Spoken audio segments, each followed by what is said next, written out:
all get in bad positions in jiu-jitsu. And so here's the 3 escapes that I think not only that you need the most, but are the easiest escapes from these positions.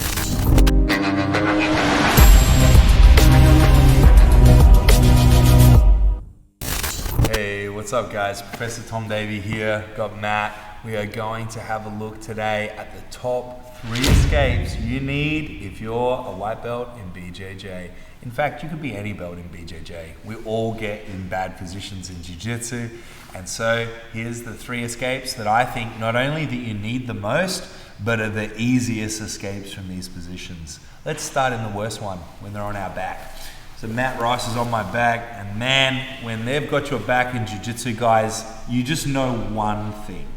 A choke isn't far away.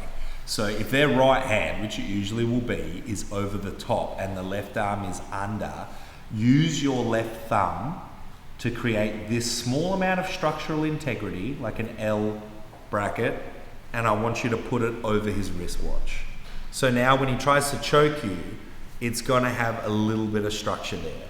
A lot of people just hold on like this, but when Matt goes to slide it up, it'll slide right off. That won't slide off. So he might be able to get it up and start trying to choke you, but it's not gonna slide off. So by having the structural integrity of the left thumb post, and now the strength of the right hand clamping the elbow down, you guys are gonna be able to protect the choke pretty well, okay? But now I have to win the second fight. So the first battle was a hand fight. Second battle is a head fight. I've got to get my head on the other side of Matt's, okay?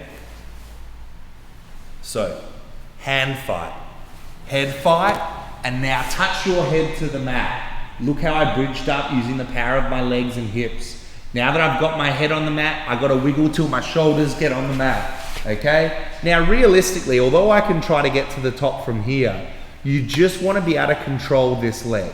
Because if I do get all the way out, that's what's going to let me put Matt on his back. But most likely, if someone was on your back, guys, they're probably going to beat you anyway. So he's probably going to get on top of me now. And I just want you to put that foot between your legs. And now you can be in a half guard position here. But make sure you've got one of their feet. If you don't have his foot, he'll just be on top of you.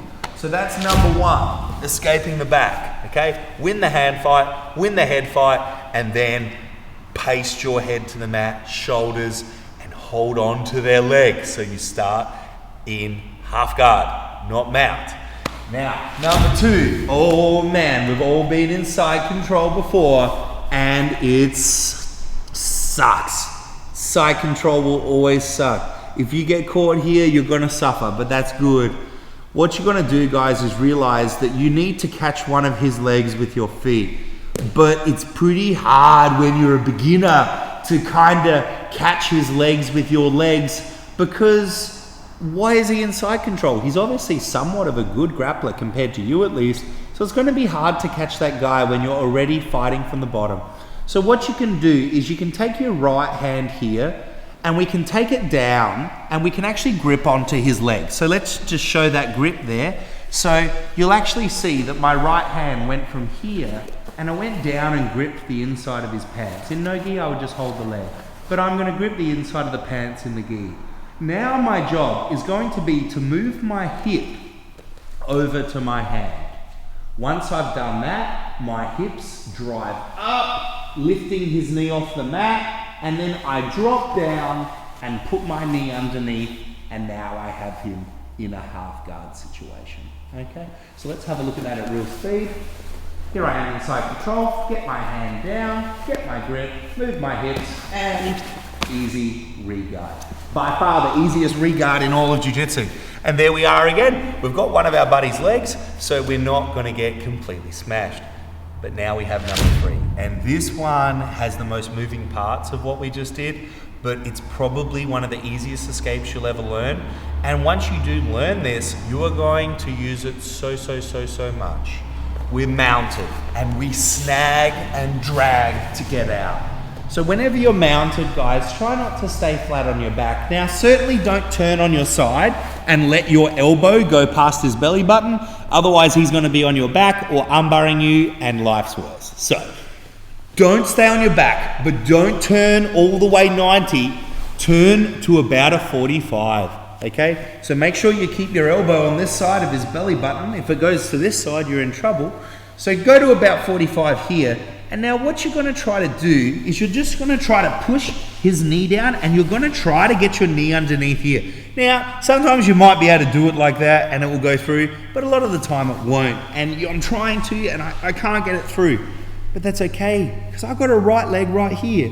My right heel comes in under his ankle here, and I simply lift it over. Now, let's have a look what we've got here. We've got Matt's tib and fib, or his shin, to make it easier, as a lever. My calf is controlling the end of the lever near the heel. My thigh here, femur, is making a fulcrum. So what I can do is I can use this like a seesaw. I press down on this side, right, with my leg, and look, I can lift this side of the seesaw. Okay, or teeter-totter, I think they call them in America, not sure. And now I hold it, and I get my leg over his knee, and look where we are. Half guard again, okay? So the snag and drag from mount looks like this. And look where I am, guys, half guard. So all 3 escapes today ended up where? Half guard. So we escaped the back to half guard. We escaped side control to half guard. We escaped the mount to half guard. So those 3 escapes are the first I would teach a private student looking to get grappling. You know, they're going to get stuck in those 3 positions every single roll, basically. So best to escape. But it always then begs the question, what do you do from half guard? Well, we've got plenty of videos on that, guys, on YouTube. However, you want to develop a track, okay? In this academy this morning in classes, we were doing just that in beginner's class, looking at a half guard track. Because you want to know, every time you grab one of your buddy's feet or knees, you are on track to winning that roll, okay? So, they're our top 3 escapes. Master them, learn them, understand them. It's not going to be easy, but they are the easiest ones to learn. And the more you learn escapes, the better your control will get, because you will know what your girl or guy that you're rolling with, you know what they're thinking. You know how they're trying to escape.